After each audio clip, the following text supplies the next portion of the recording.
بالخير ونمني، حنغني دايما حنغني ونبشر بالخير ونمني، ونلف الدنيا تدورة على صوت النغمة الهضارة، ونلف الدنيا تدورة على صوت النغمة الهضارة. هو احنا كده واحنا كده وحنبقى كده وحنبقى كده، ماشيين ماشيين عارفين عارفين مع مين مع مين، على مين على مين، دايما واضحين مش بينا وده. حنغني دايما حنغني ونبشر بالخير ونمني.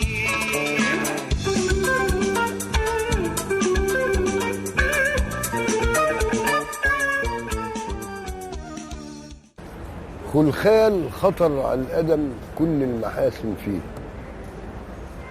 خلخال خطر على القدم كل المحاسن فيه، والسايق اسمه حسن صانع جميع ما فيه، ونجاني جواب من البلد وسلام حبيبي فيه، مكتوب بحرف القلم والدمع باين فيه. اللي قايل الموالي البديع ده الحاج عبده الدمرداش. الحاج عبده الدمرداش ده هواجي كان في كفر الزغاري، وكان فاتح القهوة عشان يستقبل فيها زباينه ويغني لهم. مين سميعة الحاج عبده الدمرداش؟ عم الشيخ رفعت، وعم الشيخ علي محمود، والست فتحية أحمد، وعم الشيخ زكريا، وسعد عبد الوهاب. والمدهش في الامر الحاج عبده ده انه كان امي لا يقرا ولا يكتب، لكن كان فنان ملوش حل. انا مره سالت الشيخ امام قلت له انت ايه رايك في الحاج عبده يا امام؟ قال لي والله يا ابو النجوم الشعراء بيقولوا عليه شاعر كبير قوي، والمزيكانتيه بيقولوا عليه اسطى كبير قوي في المزيكا. قلت له طب وانت ايه رايك فيه؟ قال لي ما انا بقول لك اهو.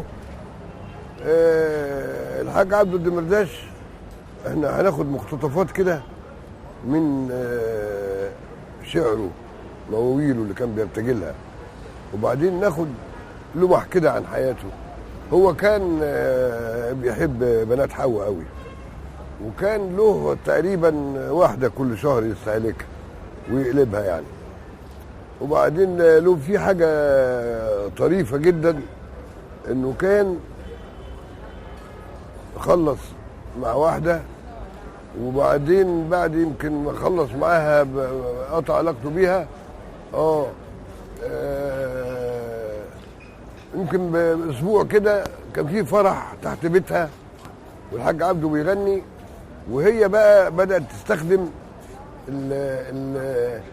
سلاح المرأة المصرية العبقري اللي هو فن التلقيح. التلقيح ده فن مصري، يعني الجارة مثلا جارتها اسمها عزيزة، تجيب كلبة وتسميها عزيزة، طول النهار يا عزيزة يا بنت اللي يا عزيزة، وهكذا. فهي الست بعتت ابنها الصغير يلعب تحت، والحاج عبده بيغني. كل شوية هي لابسة بقى قميص عش النمل. عش النمل ده اللي هو لا يبين ولا يخبي. وبصة من المشربية وكل شويه تقول لابنها ايه؟ ما تطلع يا واد، ما انت خلصت بقى، انت لسه فيك، ما تطلع بقى. الحاج عبده مره واثنين وثلاثه استقبل الحكايه دي وعمل مش واخد باله، وبعدين الاخر قال الموال، ارتجل الموال الجميل ده: يا نمل نملي وسلم لي على نملي، واكتر سلامي على اللي لابس قميص حرير نملي، طلبت منه الوصال قام بالعجل نملي، يا قلبي فضك من اللي بالعجل بينام، البت ما انام لغيري قبل ما انام لي. راحت له هي قافله الشباك الى يومنا هذا يقال انها ما فتحتوش تاني. وهو كانت في واحده ست سقته، عملت له يعني عايزه يسيبها، فسقته حاجه سممته يعني، فقعد بتاع شهرين مريض، وبعدين خرج. ما يقدرش هو يبطل غنى، هو مش محترف، هو بيغني وبيدفع فلوس كمان من جيبه، وبعدين جابوا له حاجه زي بتوع اليومين دول كده، ولد قليل ادب كده وشتمه، قعد يشتمه.